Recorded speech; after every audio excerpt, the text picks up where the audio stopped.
سے سوال ہوگا کہ تم نے اپنی ذمہ داریاں کیا نبھائی. اور ہم الحمدللہ گلی سے لے کر دلی تک دیکھ آئے ہیں جو مکاریاں، جو فریب کاریاں، جو دھوکے بازیاں، جو دھاندلیاں ایک گرام پنچایت کے الیکشن کے لیے ہوتی ہے، وہی امارت اور وہی امامت کے انتخاب کے لیے بھی ہو رہی ہیں. مسجدوں میں بیٹھ کے سازش ہوتی ہے. ان لوگوں کو ووٹ دینے کے لیے بلایا جاتا ہے جو زندگی میں کبھی مسجد کا رخ نہیں دیکھتے. ان لوگوں کو آؤ ووٹ دو کیونکہ میرے دوست ہے، میرے احباب ہے، میرے رشتہ دار ہیں، میرے فلاں ہیں، سب کو میں بلاتا ہوں، ہاتھ اٹھاؤ. محمد حسن کے لیے کتنے پورے ہاتھ اٹھ گئے، چلو یہ امیر بن گیا. وعید اللہ کے نبی صلی اللہ علیہ وسلم نے فرمایا قیامت کے دن چودھری، سردار، امیر، امام اس بات کی تمنا کرے گا کہ اس کے سر کے بال پکڑ کر سریا سے لٹکایا جاتا مگر اس کو امیر نہ بنایا جاتا. قیامت کی تمنا ہوگی کہ کاش مجھ کو قوم لٹکا دیتی مگر امیر نہ بنتا، میں تو بہتر تھا. وہاں تو حالت یہ ہوگی کہ آدمی نفسا نفسی کا عالم ہوگا. کوئی نہ کسی کو پہچانے گا، نہ کسی کو پوچھے گا، نہ کسی کی مدد کرے گا. نفسا نفسی، ہر آدمی اپنی اپنی پریشانی میں ہوگا. تو یہ امیر پورے قوم کی ذمہ داری کو نبھا کر پورے قوم کا جواب دے دے گا. اللہ کے نبی علیہ الصلوۃ والسلام نے فرمایا، حضرت عبد الرحمن بن سمرہ اس کے راوی ہیں، کہتے ہیں کہ اللہ کے نبی علیہ السلام نے فرمایا کہ اے عبد الرحمن، تو قوم کی سرداری چاہ کر نہ لے، قوم کی ذمہ داری چاہ کر نہ لے. آج تو ہر بچے کی زبان پر، چاہے وہ ڈڑ کٹا ہو، ڈڑ منڈا ہو، سنت رسول کی روزانہ خلاف ورزی کر رہا ہو، اور معاف حلال حرام کی تمیز نہ کرنے والا بھی ہو، لیکن پیسے والا ہو، مالدار ہو، تو بس وہ ہمارا امیر، وہ ہمارا امام، وہ ہمارا ذمہ دار. ایسے لوگ بھی دیکھیں ہم کہ جن کے سراسر حرام کے کاروبار، حرام کھاتے ہیں، حرام کھلاتے ہیں، مگر وہ جمعیت کے جماعت کے ذمہ دار. تو فرمایا کہ عبد الرحمن، خود ہو کر تو قوم کی ذمہ داری نہ لے، اس لیے کہ اگر تجھ کو امیر بنایا گیا تو اللہ تیری مدد کرے گا. بنایا گیا تو حالات تو یوں بھی ہے کہ لفافے میں پیسے رکھ کے آپ کے جیب میں ڈالے جا رہے ہیں کہ آپ مجھے ووٹ دیجئے. میں گواہ ہوں، بیکار کی بات نہیں، میں اس بات کا گواہ ہوں. دلی میں لفافے میں پیسے رکھے جا رہے ہیں.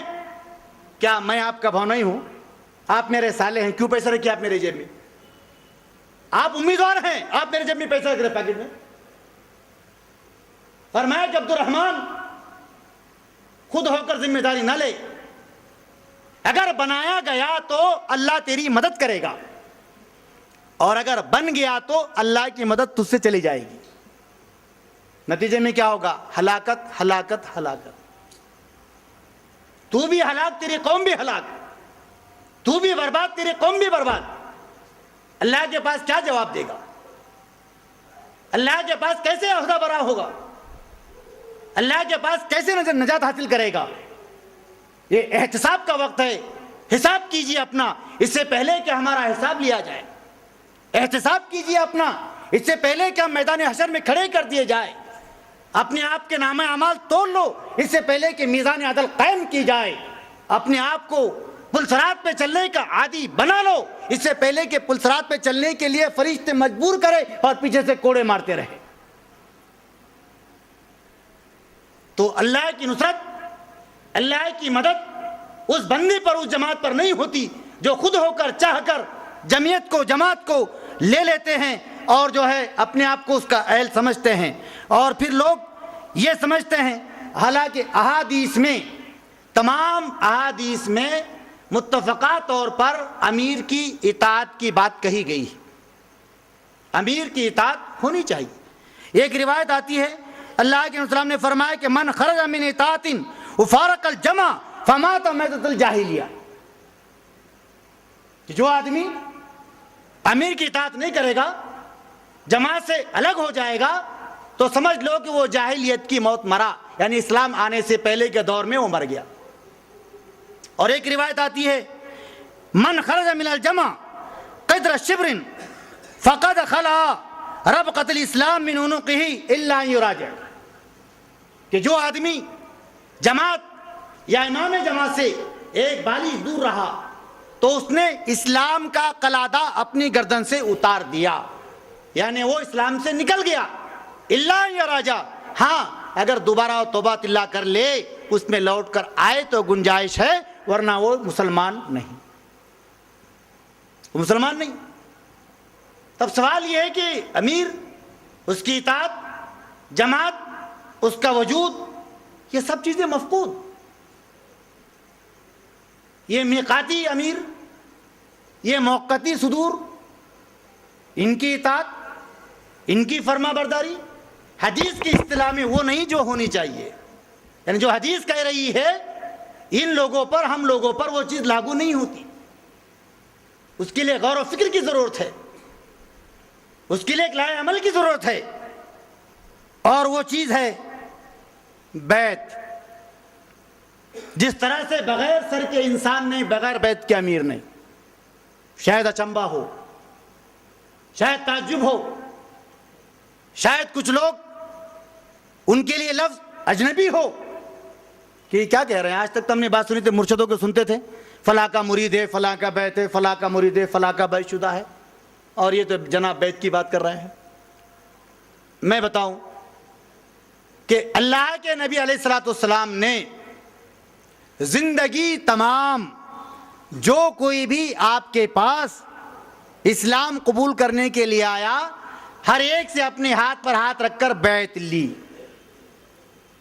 اس لفظ کو بھی اتنا ہی خراب کیا گیا جتنا کہ اسلامی اصولوں کو، جتنا کہ قرآنی احکامات کو، جتنا کہ رسول صلی اللہ علیہ وسلم کی سنتوں کو پامال کیا گیا، اس لفظ کو بھی اتنا ہی بدنام کیا۔ یا تو لوگوں نے اس جانب توجہ نہیں کی، یا پھر جنہوں نے توجہ کی اس کو گھر کی لونڈی بنا دیا۔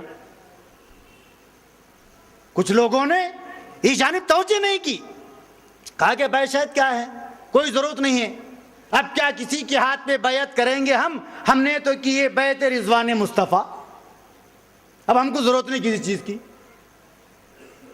مگر یہ دو چیز بھی افراد و تفریط ہے۔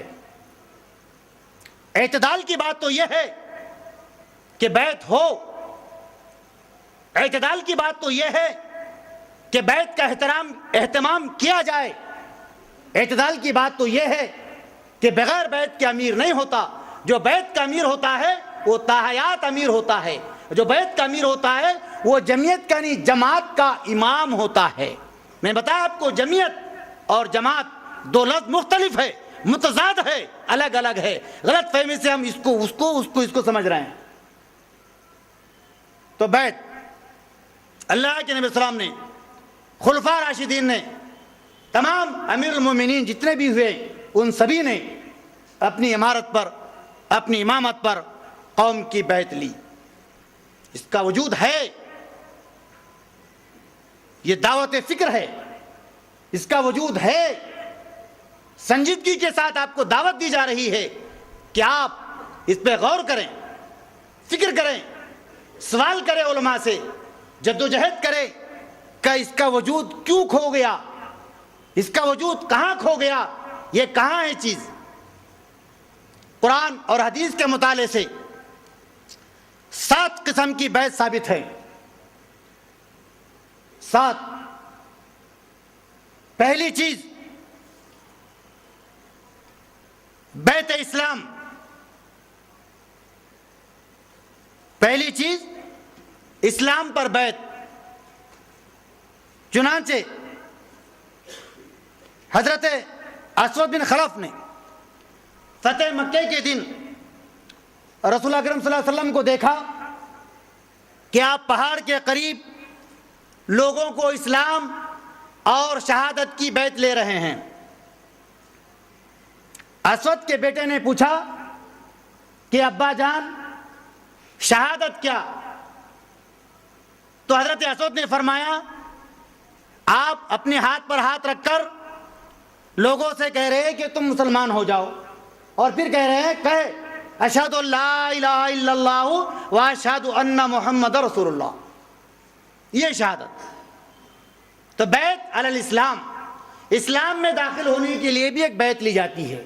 بیعت کے معنی بک جانا، بیعت کے معنی خرید و فروخت کرنا، جیسا کہ اللہ فرماتا ہے یا ایھا الذین آمنوا اذا نودی الی الصلاۃ من یوم الجمعہ فاسعوا الی ذکر اللہ وذروا البیع، یعنی بیع کو، خرید فروخت کو چھوڑ دو۔ بیعت کے معنی یہ ہے کہ ہم اپنے آپ کو، اپنے وجود کو امام وقت کے ہاتھ میں ہاتھ دے کر اس کو اللہ کا زمین پر خلیفہ تسلیم کرتے ہوئے، اپنا امام، اپنا روحانی پیشوا تسلیم کرتے ہوئے اس کے سامنے اقرار کر رہے ہیں کہ ہم نماز پڑھیں گے، ہم روزہ رکھیں گے، ہم زکوٰۃ دیں گے، ہم چغلی نہیں کریں گے، ہم غیبت نہیں کریں گے، ہم بہتان تراشی نہیں کریں گے، ہم گناہ کے کاموں سے بچیں گے، خود بھی نیک رہیں گے، دوسروں کو بھی نیکی کی ترغیب دیں گے۔ بیعت علی الاسلام، پہلی بیعت اسلام کے معاملے میں لی جاتی ہے۔ دوسری بیعت اعمال کی بیعت ہوتی ہے۔ بخاری کی روایت عن جریر ابن عبداللہ البجلی رضی اللہ تعالی عنہ قال بایعت رسول اللہ صلی اللہ علیہ وسلم علی اقامت الصلاۃ وایتاء الزکاۃ وحج البیت ونصح لکل مسلم۔ امام بخاری، امام مسلم رحمۃ اللہ علیہ نے نقل کیا، حضرت عبداللہ ابن جریر رضی اللہ تعالیٰ عنہ بجلی فرماتے ہیں کہ میں نے اللہ کے نبی علیہ السلام کے ہاتھ پر ہاتھ دھر کر بیعت لی اس بات پر کہ نماز پڑھتا رہوں گا، زکوٰۃ دیتا رہوں گا، حج فرض ہو حج کروں گا، اور ہر مسلمان کے ساتھ بھلائی کا معاملہ کروں گا، ہر مسلم کے ساتھ خیر کا معاملہ کروں گا، کسی کے ساتھ برائی نہیں کروں گا۔ تیسرے قسم کی بیعت، بیعت علی الہجرہ۔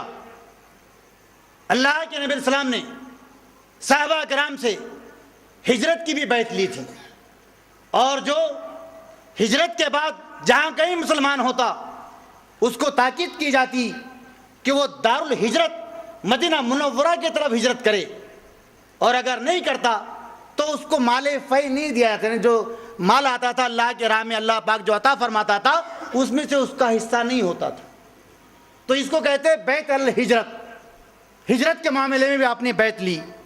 چوتھی قسم کی بیعت، بیعت علی النصرت۔ اللہ کے دین کو عام کرنے کے لیے، اللہ کے دین کو پھیلانے کے لیے، دین کی تبلیغ کے لیے، دین کی باتوں کو پوری کائنات میں نافذ کرنے کے لیے اللہ کے نبی علیہ السلام لوگوں سے بیعت علی النصرت طلب فرماتے تھے۔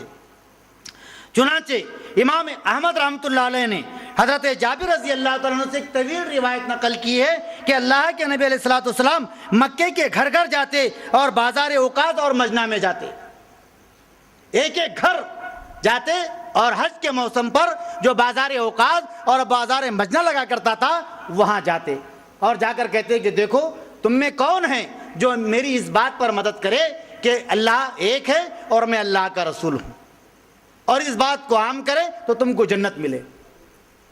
ایک ایک فرد کے پاس جاتے، ایک ایک فرد سے سوال کرتے، سب لوگ آپ کو ٹھکراتے گئے، یہاں تک کہ یثرب کے، مدینہ منورہ کے 70 صحابہ نے آپ کے ہاتھ پر بیعت علی النصرت کی۔